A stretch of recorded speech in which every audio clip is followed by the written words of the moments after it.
Hello guys. So nandito tayo sa department store. Nasa mall tayo, Walter Mart. So kung gusto niyo gumala-gala, magpalamig. Ano yan?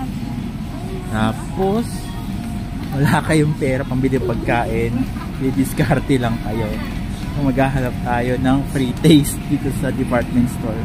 Hindi tayo sa Walter Mart. So yun, tignan nyo kami, didiskarte tayo.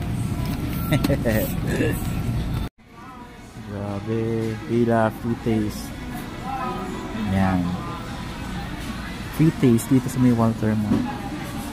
At ito ang mga batang naki-free taste. Mamaya mag-iikot pa kami, meron pa mga ibang free taste dito mamaya. Tingnan natin ibang mga free taste dito sa Walter Mart. Yan.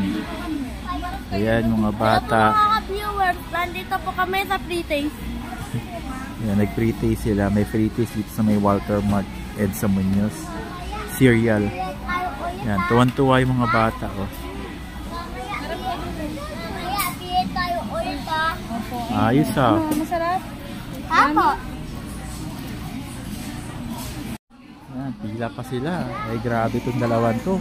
Nakadalawang take pa. Magdadalawang take pa yata ng cereal. Oh, grabe.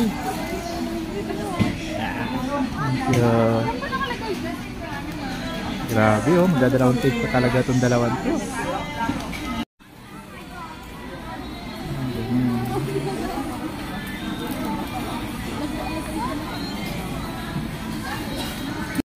Grabe oh. Grabe ito mga to oh. Nakadalawang beses no. Nakadalawang balik oh. Meron ulit banana. Pumunta lang ng department to para maghanap ng free taste no. Tama yan oh. Ayos. Ayos oh, oh. Solve kayo ah. Wala man lang pera.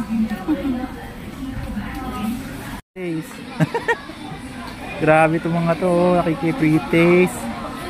Oh, dandahan, dandahan. Grabe siya. Grabe talaga.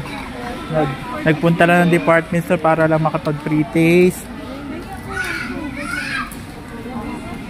Kaloka itong dalawan to. Ano, busog na? Jajay. Jajay. Busog? Ano? Kuya, nabusog ka? Nabusog? Opo. Busog sa free taste? Bulit ito gano'n.